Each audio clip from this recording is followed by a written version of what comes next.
Hello friends, बरायबाय Bodo Job Info official YouTube channelआव नोंथांमोननो latest notification बेनो जाबाय Grade 4 साख्रि ओंखारबावदों आरो बेयाव नोंथांमोननि फरायनाया बेसेबां नांगौ आरो मोजां बाथ्रा डाइरेक्ट रिक्रुटमेन्टआव जोंहा मोनसे latest update additional time होनाय जासिगोन 40 minutes बारायनानै आरो बेखौ सोरनो होगोन जों गासैबो डिटेल्सखौ नायगोन आं आसा खालामो नोंथांमोनहा भिडिअखौ जोबजासिम नायलांगोन दा काचार डिस्ट्रिक्टआव मोनसे Grade 4 साख्रि ओंखारदों जेराव नोंथांमोना अफिस पियन जब मावनो हागोन जायफ्रा इन्टारेस्टेड दङ दा बेखायनो लेटेस्ट नटिफिकेशनाव फैनानै जोङो डाउनलड खालामसै फैदो PDF फाइलखौहाय आरो लोगोसे सोर खालामनो हागोन जों गासैबो डिटेल्सखौ नायगोन नोंथाङा चेनेलाव दासिमबो साबस्क्राइब खालामाखैबा खालामना ला Bodo Job Info YouTube चेनेलाव जेब्लायबो साख्रिनि आपडेट मोननो हागोन दा जों नायनोसै फैदो बे अफिशियेल नटिसखौ देन जों भिउ खालामबाय देन भिउ खालामनाय लोगो लोगो जों मोनसिगोन बे पस्टआ जाबाय Grade 4 आरो गासै दङ 11 नाम्बार्स दङ पस्टआ आरो बेयाव फरायनाया नोंथांमोना बुंदों 8 पासनिफ्राय HS पाससिमल' अके दा नै नोंथांमोना बेनिफ्राय हमनो हाबाय जोंहा SLRC आवबो बेबायदि दङमोन Grade 4 हिसाबै 8 पासनिफ्राय HS पासल' खालामनो हायो Grade 4 हिसाबै बेनिफ्राय हायार क्वालिफिकेसन एबा डिग्री पासआ बे पस्टआव एलिजिबल जाया दानिया स्केल पे नायोब्ला नोंथांमोनया जागायो Grade 4 हिसाबै बेनो जाबाय 12,000 निफ्राय 37,500 पर मान्थ Grade पे दङ 3,900 बेनिफ्राय ST फी हिसाबै सासेल' दङ आनरिजार्भआव साब्रै दङ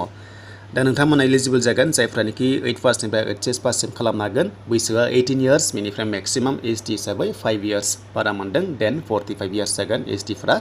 आरो बेखौ नोंथांमोना एनवेलपआव सोनानै हरनांगोन स्टेन्डार्ड फर्मआवहाय बेखौ लेखा दखानाव मोनो बा नोंथांमोना डाउनलडबो खालामना लानो हायो एनेक्सार 9 खौ खालामना ला बेनिफ्राय लिरनांगोन एप्लिकेसन फर दा पोस्ट अफ Grade 4 होनानै नोंथांमोना स्पिड पोस्ट खालामबानो जाबाय एड्रेसआवहाय सिलचरनि एड्रेसआव नायनानै नैबे काचार डिस्ट्रिक्टनि सिलचर जुडिसियेल अफिसनि एड्रेसखौ नायबानो जाबाय आरो आं डिसक्रिपसनाव होना दोनगोन माखासे एड्रेसखौहाय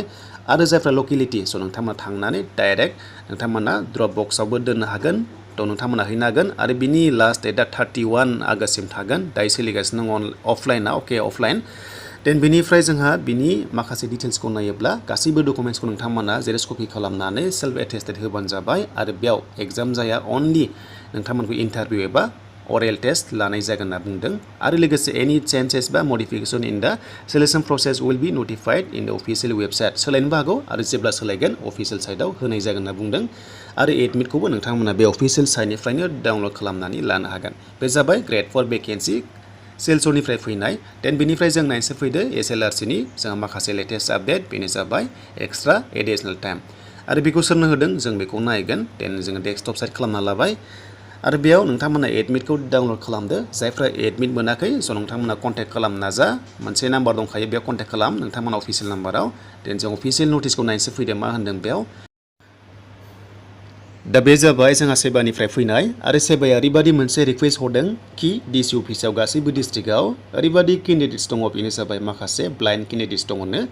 आरो जायफ्रा ब्लाइन्ड केन्डिडेट्स दङ नोंथांमोननो थाखाय एक्सट्रा एडिशनेल टाइम एबा 40 मिनिट्स होनो रिक्वेस्ट खालामदों आरो बे जागोन नोंथांमोना 2 घन्टानिफ्राय बारायनानै 2 घन्टा 40 मिनिट टाइम मोनसिगोन बे जाबाय अनलि ब्लाइन्ड केन्डिडेट्स अके गासैबो डिसेबिलिटि पार्सना बेयाव मोननाय नङा आरो लोगोसे फ्रेश केन्डिडेट एबा जेबो प्रब्लेम गैयैफ्रा मोना बाट बे जाबाय अनलि फर खाना एबा ब्लाइन्ड केन्डिडेट्सआल' बेयाव मोननाय जागोन दा बेनो आरो लोगोफोर लेटेस्ट आपडेटआ आं आसा खालाम नोंथांमोना भिडिअ नायनानै मोजां मोनोबा लाइक कमेन्ट शेयार आरो बुंदों नोंथांमोनखौहाय जायफ्रा ब्लाइन्ड केन्डिडेट्स थ' नोंथांमोना सेपारेट रुम जागोन आरो मोनसे बेन्चआव सासेल' जिरायनो मोनगोन